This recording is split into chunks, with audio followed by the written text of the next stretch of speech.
Hi, everybody, and welcome to our call on why website accessibility is critical, but also why it's critical to monitor and maintain your website's compliance. My name is Kim Testa, and I will be reviewing why websites must be compliant. And joining me on the call is my colleague, Bridget Shapiro, who will be discussing monitoring, supporting, and maintaining WCAG compliance. We're also going to be having a Q&A after, so any questions that you may have, please put them in the Q&A section and we'll be addressing them after our call. First, a little bit about BOIA. We were originally founded in 2001 by a group of advocacy developers. We have our own proprietary scanning tool, which is patent pending, as well as when we do our manual testing, we needed to be able to guarantee our clients that when we do it, everything is tested and tested correctly.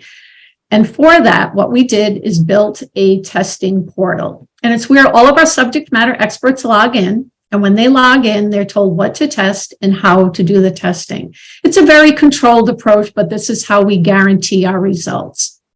These are a list of some of our clients, and the point I'm trying to make here is just to demonstrate the depth of knowledge and the vast experience we bring to the table when it comes to doing any type of digital auditing.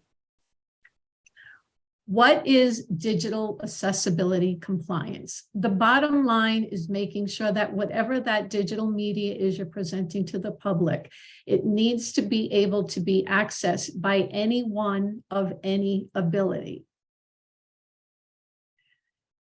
Who is impacted by all of this? These numbers are from the CDC. And it's about 1 out of 5 individuals that may require assistive technology. Now, in that community, you have photosensitive, cognitive, blind, and low vision, mobility impairments, and hearing impairments. The fastest growing part of the entire community is age-related impairments.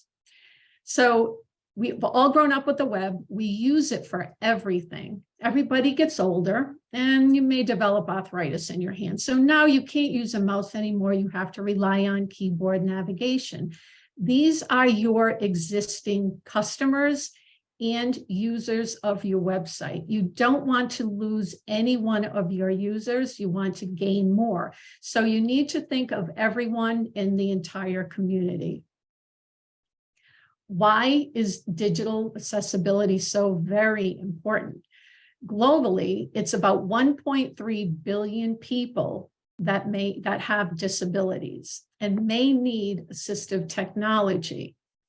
People with disabilities have a combined worldwide spending of $8 trillion. Also, think about all of the demand letters and litigation that's going on too. By having a website that's compliant, it will reduce the cost of all that legal risk. On the business side of the house, Accenture did a very large study of our industry. And what they found was digitally inclusive companies have a higher revenue rate and a greater profit margin. Now, when you combine all of that with the size of this community and the discretionary spending power, it's an enormous group of individuals, number one, that are being discriminated against, but number two, these are your users. You want to grow your audience. You want to have more people come and make purchases from your website. This is where it comes into play for you. SEO rankings improve. As we all know, Google is constantly changing their algorithms, and a lot of the changes that they're making are all about digital compliance. The more compliant your websites are, the higher your organic rankings. The less compliant, the lower the rankings. Also, it is a legal requirement. And it's not just about legal, it's about doing the right thing as well. Also, when it comes to all the litigation that's going on, in 2021, 2,352 lawsuits were filed. Now, when you combine that with the 200 65,000 demand letters on top of that were filed. That is, it's just enormous. And there are hundreds of companies out there that have taken more of the easy way out with overlays. And that's likely because it's less expensive and it comes across as a quick fix. Many of those companies are finding out that there is no quick fix to this. It's making sure you have a proper audit done, which is automated scanning and manual testing. And manual testing has to be done by individuals living with disabilities. The average cost for these settlement cases are about $25,000 on average. Some are a lot higher. And a lot of this information that I'm presenting right now comes from accessibility.com and all of their lawsuit data. An important piece, and in the beginning I mentioned this, where websites to have a digital audit done. When you have the digital audit done, you've gone in, you've addressed the issues, and done all the remediation. That's been done. Website accessibility is not a one and done deal. This is something you need to bake into your organization and budget for every year. Websites are considered, and we look at them as a living, breathing organism. There are things that are constantly changing and even changing behind the scenes, such as browser updates, software updates, assistive technology updates. Now, when you take all of that and you combine it with what's going on your website that you have control over, such as content changes, images changing, code changes, when you take all of that, you can be compliant one day and not the next. And that's why it's so very important to have a monitoring plan in place. And at this point, I'm going to turn it over to my colleague, Bridget. Thank you, Kim. Yeah, as Kim just mentioned, the recommendation is to go through a digital audit. But then after that audit, what's next? So what we usually recommend, of course, is you go into a remediation phase after the audit. Your team is going to be working through it. There's often, some learning curves to go through. So they're going to be working on fixing the items found and identified throughout the audit. So what you really want to do is have a full suite of services at your disposal after the audit. One of those things would be support hours. After your team goes through remediation, they're going to question, did we fix this correctly? So, one of the things that we do here at BOIA is offer that support time where we're going to be retesting anything, confirming to your team that things have been fixed properly, and then they have that confidence to be able to apply those same fixes across the entire site, not just what was tested during the audit. Also, support hours can be used for ad hoc testing. And what is ad hoc testing? It's really about testing things that might be new that you're launching on the website. You want to make sure that they're looked at from an accessibility perspective so they are compliant prior to launching anything new. Another key ingredient to this whole thing about accessibility is training. Your staff needs to be trained. There are different levels of training as well. There's going to be the people that are on the front lines that might need to just understand what is accessibility. But then you want to have some really deeper training for the dev team that's fixing the issues. So, training, that is definitely something that should be considered when moving into a digital accessibility roadmap.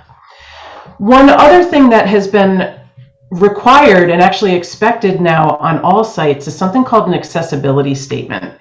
And what that is it's basically your statement saying that you understand and are doing what you can do to make sure that your digital properties are going to provide an equal experience to all your users.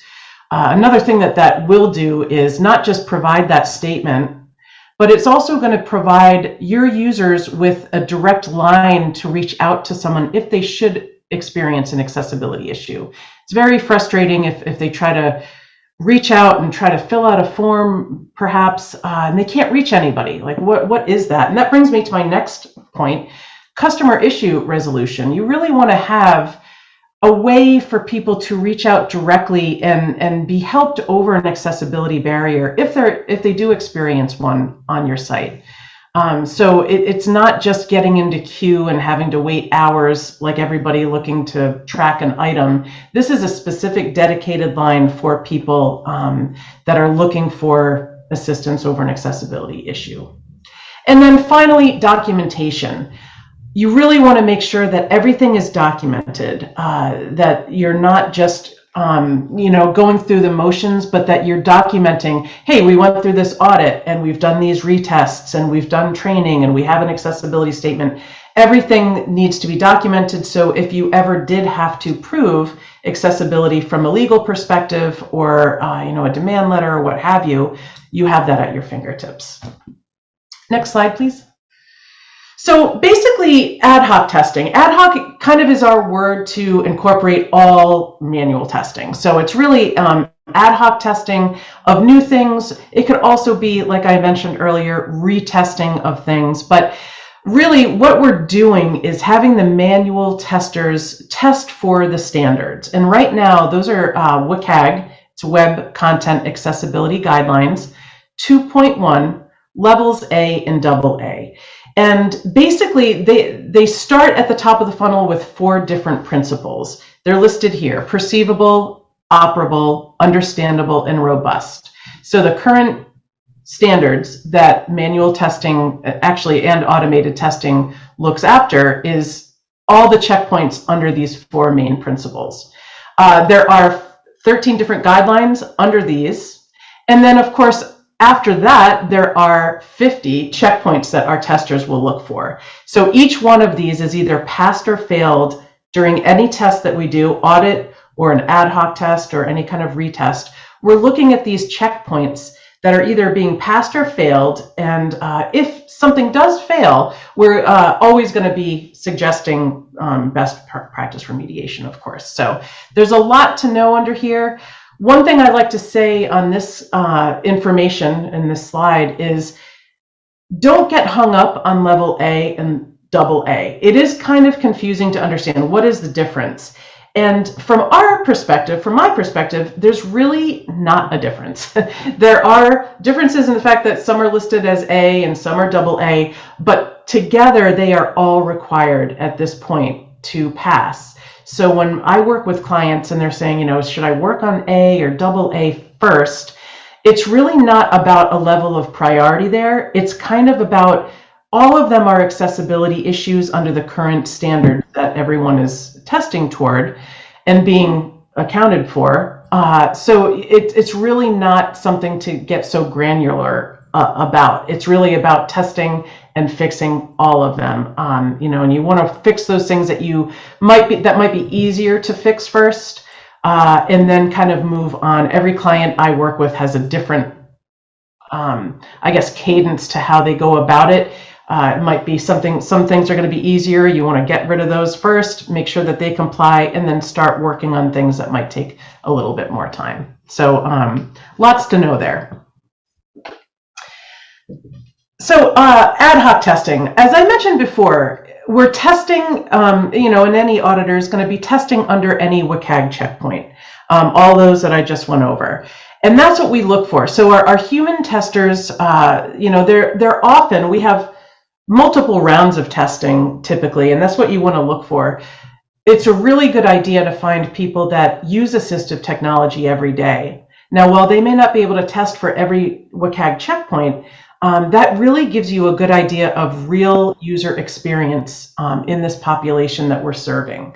So human testers that use assistive technology, and then you want human testers that don't need assistive technology at this point to test those things that can't be tested. That's really going to get a really good idea of any accessibility issues across the site.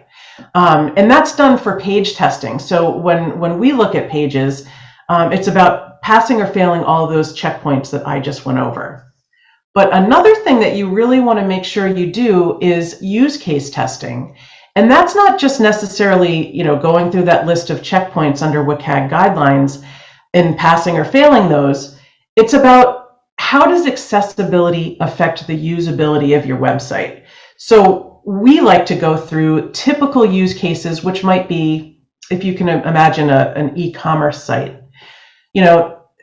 We've all been on there. You kind of search keyword perhaps, or maybe use the big mega menus to search for something specific. You're going to filter using their filters, maybe their checkboxes or drop-down menus. You're going to add something to your cart, and then you're going to update that cart maybe, and then purchase. So those are all basic user, activity on your site, and that's what we want to do, emulate that and kind of identify any accessibility issue along the way. And then, as Kim had mentioned, it's really important to do that in tandem with automation. So as she mentioned too, this manual testing goes deep. We really get into each one of those WCAG checkpoints, but then the automated scan can go wide, and that's going to really give you a good idea between the two of any of the accessibility barriers that might persist across your site. Okay, next slide, please. So I mentioned earlier training, really important, and a recommendation is everyone needs to know a basic understanding of accessibility best practices. What is it and what are the best practices about it? And more, as you probably know, things are happening on mobile devices. And while there are a lot of crossover checkpoints between desktop and mobile, there are some things that need to be checked on mobile. So it's a recommendation that the team is familiar with mobile as well.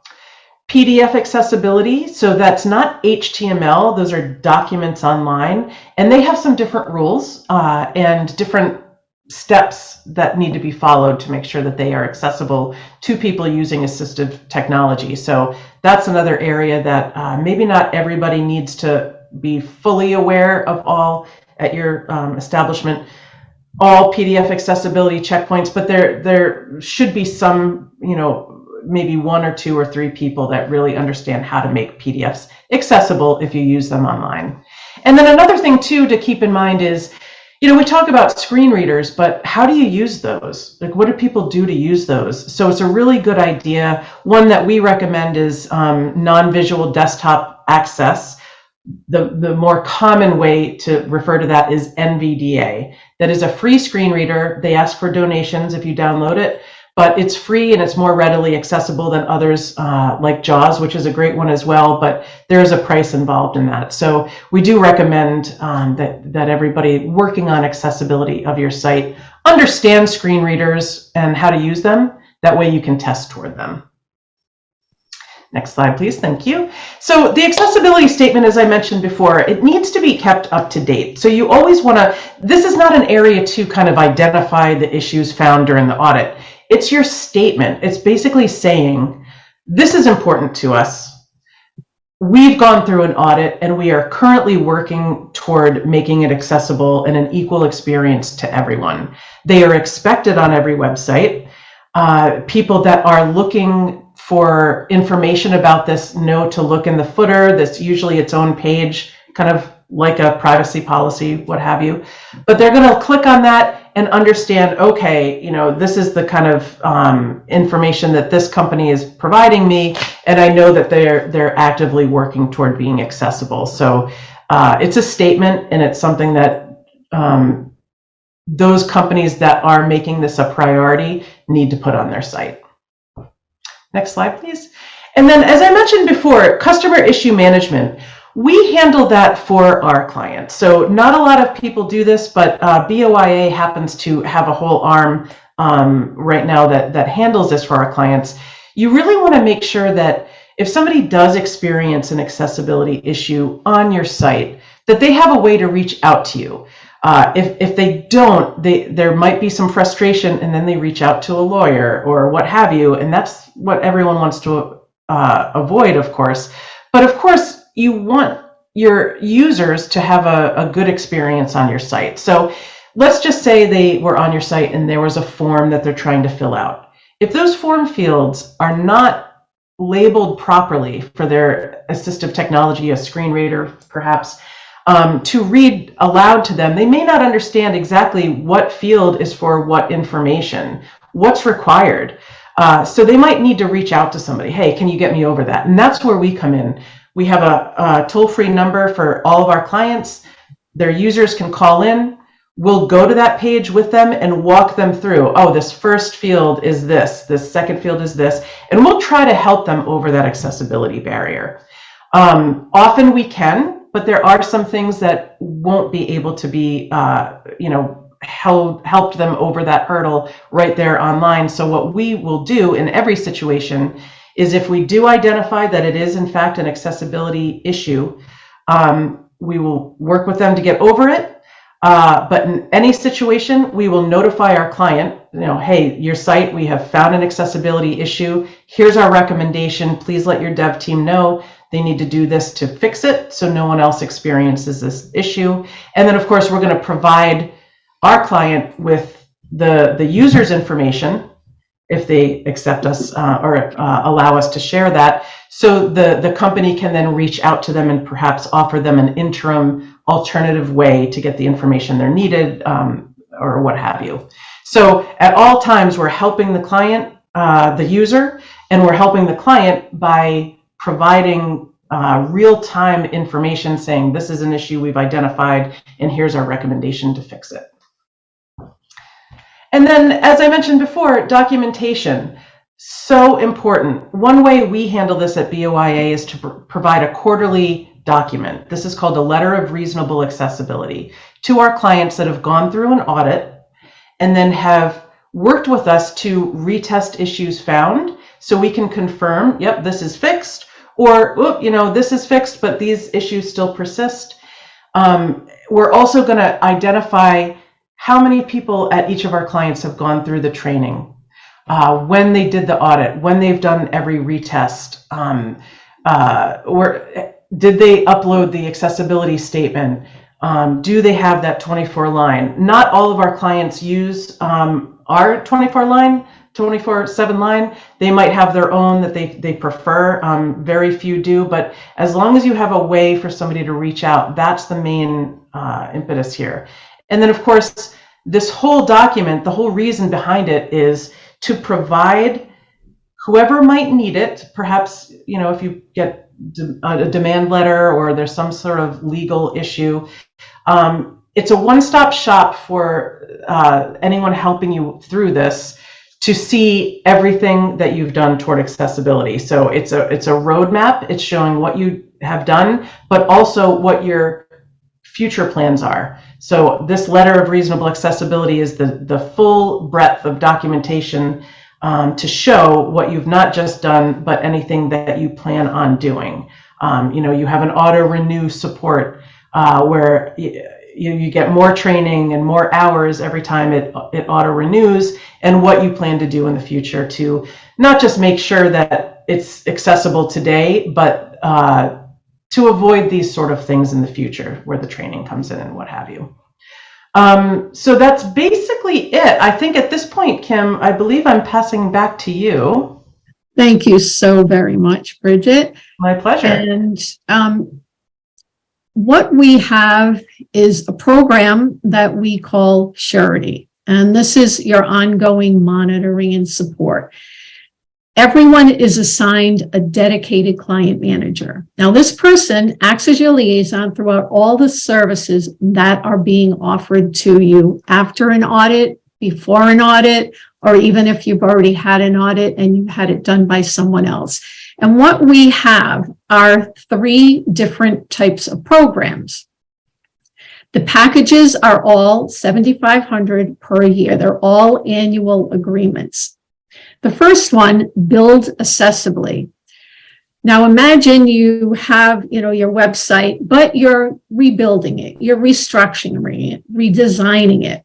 This is a program that as you're going through the phases of a site rebuild, we're here for you. It includes 30 hours of support. Now, those hours can be used to do any type, as Bridget had mentioned, ad hoc testing. You've built a template. Before you build the website out, you want to make sure that it's compliant. We can do that ad hoc testing for you. Color contrast, font sizes, any types of questions that typically come up during a new website build, that's what these hours can be used for. Also, training licenses. Bridget covered how important training is. And it's very important that anybody that's touching your website, building it, that they are doing it with digital accessibility in mind. So that training really comes into play there. Accessibility statement, extremely important to have an accessibility statement page on your website that lets the world know what you're doing for digital accessibility and your commitment to it. We're going to help you create that. And if you have one already, we're going to review it with you to make sure that all the verbiage is proper. We can run automated scans. So imagine the site has been completed and you want to just kind of do the automated. So get that 30%, and that test that low-hanging fruit. Where do we stand here? Legal support and documentation. In the Build Accessibility program, we will give you a letter of engagement. So if you're called out on anything or you're challenged, you have that letter of engagement to prove of what you're doing for digital accessibility as you're building and going through this new site. And that 24/7, that phone number that you can put on your accessibility statement page, that's there. And that is really, that's a very big deterrent, and it's for your users. So if they do have that problem, they can call, call, and they will be able to get that issue resolved. Transition for accessibility. Imagine you've gone through a complete audit and now you really want to make sure that you're complying, that you stay compliant. That's what this program is very good for. It comes with those 20 hours of support that can be used for ad hoc or any other type of testing. It also includes the training licenses. We feel it's, as Bridget said, and I'm going to repeat it, it's very important that anybody that's touching your website really has that understanding of what they should and shouldn't be doing. Accessibility statement, of course, we want to review that. Automated scans, we provide 3 of them for you. You can do them, 3 times throughout the year just to see where you are. And the quarterly report for progress and plan. Another more documentation, and also help you plan maybe for next year. What's coming up over the next quarter? What's coming up over the next year? We really want to help you plan for the future. And of course, that live 24/7 to put on the accessibility statement page. And then Surety. This is specifically for our clients. So clients that we have gone in and done the complete audit on. That also comes with 20 hours of support, the training licenses, the accessibility statement. We have 3 quarterly reviews, and that all-important letter of reasonable accessibility. That literally documents everything we do for you, the improvements you're making. If someone called into us that was having an accessibility problem, that's going to be documented in that letter of reasonable accessibility as well. So anything we do there for you, and that 24/7 is another very important feature. These are all $7,500. They're all annual agreements, and for the different stages of where you are in your path to digital accessibility and monitoring and staying compliant. That's all that we have for today. I hope you found it beneficial, but right now I'd like to address any questions that you may have come up with. Let's see, the first question, why does our team need to be trained? Well, it's very important. If your team, anybody that's touching the website, whether it's a marketing person or someone that's building a new page for your website, and everybody in between. They need to understand what and why and how to do things. So for example, if it's a marketing person and they're uploading images, they need to make sure that they're putting the proper alternative text in. And it has to be 126 characters. If it's any more characters than that, there's a different way to put the code in. So there are all these little things that no matter who it is that's touching your website really needs to be, have that understanding. Yeah, so many times, Kim, I feel like you and I have been on calls with some from newer clients, and they're like, well, blind people don't use the internet. And I always find that so strange. So there's different levels. Of course, I think some people are just so new to the idea that, well, of course blind people are, and here's how they do it. So, some of the staff might need to get more general understanding about what is accessibility and how do people who might be blind use the internet like everyone else. And also, of course, those different, the dev team, they need a much more focused understanding about how to actually make things compliant to these checkpoints digitally. So, yeah, good point, Bridget. Yeah. Another question, is there a difference in testing a mobile app versus a website? Bridget, do you want to take that one?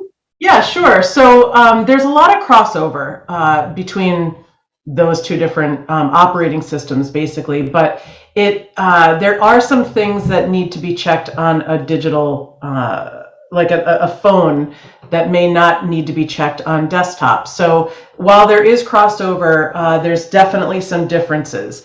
One thing that we have to make sure to do, if it's an app, we have to use the, say, phone. They all have native accessibility tools on them. So that's what most users will use when they need assistive technology on these devices. So we're not checking with NVDA, like I had mentioned, that screen reader, on a mobile app necessarily. We need to check that with the different native accessibility tools. iOS is, there's TalkBack and there's also VoiceOver. So between Android and iOS, those definitely need to be checked. There might have some differences, or I'm sorry, some similarities, but there's definitely going to be differences. So yes, the difference between the two, there might be some similarities, but there's definitely some things that need to be checked between those different systems. Another question, can we use automation without manual testing to stay compliant? Yes, you can. Automation is, well, an automated scanning tool has the ability to test about 35%. It's a computer, it can only go so far for you. So if you want to stay 35% compliant, sure. However, it's the manual testing. And as Bridget mentioned earlier, automated scanning goes by, test the low-hanging fruit. Manual testing is what goes deep. And you do need the combination of both, not only to become compliant, but also to monitor and maintain. There are many things on a website, even as something as simple as a search box. An automated scan can test around the box, but the search box itself, when I put something in to do a search, am I getting the proper results? That's manual testing. So you definitely do need both. If you want to be 35% compliant, then it would be just automated. Yeah, and you just touched on it, Kim. A computer can't do those use cases, so that it can't enter a keyword and review the results that pre-populate under and then the page after. So it's really important, to check use case testing, which a computer just can't do. So, as far as manually testing, those sort of things, highly important for most sites like e-commerce or, LMS or applications, where people are doing things in there. That really needs that human touch where you're emulating typical behavior. And that's a perfect segue into our next question. How is use case testing different than web page testing? So how we make it different is when we look at pages, so a URL, we will be passing or failing every single WCAG checkpoint. And if something fails, we're going to identify why it's a failure, where the failure is in the page, and then, of course, provide best practice remediation advice on how to fix it. But use case testing is not necessarily having the testers check for each WCAG checkpoint. They're really going to be identifying barriers along a typical user journey. So the example I used before, the e-commerce where you're searching for a product, you're filtering those products, that category, into something specific, you're selecting it, you're changing the product variants, and then you're adding these things to your cart and making the purchase. So that's really about kind of identifying the issues that might be experienced by a user throughout that journey versus the more cut and dry, pass, fail every WCAG checkpoint. Thanks. Another question, how is the documentation used to fend off lawsuits? The documentation that we provide, imagine that you received one of these nasty demand letters. Your attorney needs to be able to prove what you're doing, what you've done, what you're doing, and how you're monitoring it. And that's where that documentation comes into play. And that's why it's so very important.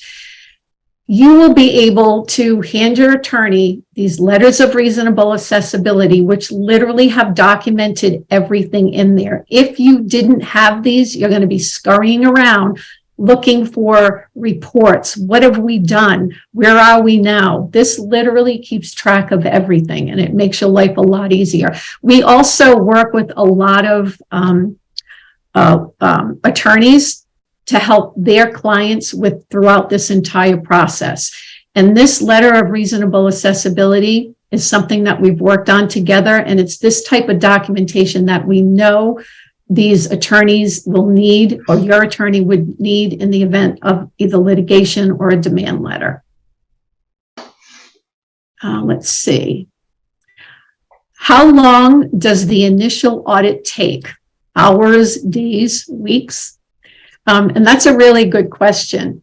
Our audit process, once the proposal is in place, the statement of work, from the day we start your digital audit to the day we deliver that final report is anywhere between 20 and 25 business days. That's all guaranteed. Whether it's one website to a website mobile app, it's all guaranteed. We have a system in place that is extremely organized, and plus we have our testing portal to guarantee when we do that manual testing, everything is tested and tested properly.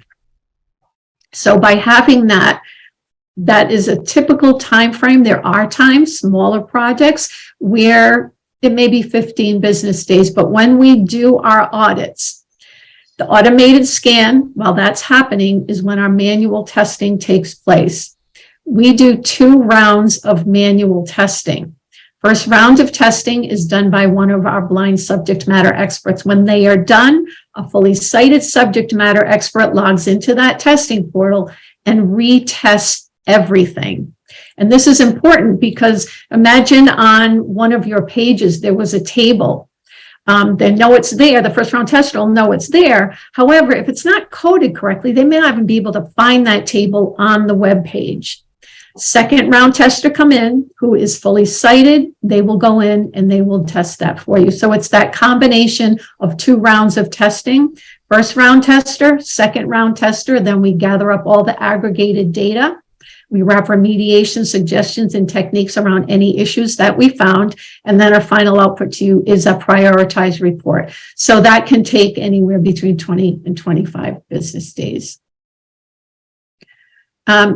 Your accessibility customer service line, does your team act like they are from your company, the client company, or do you respond as an outsourced third party?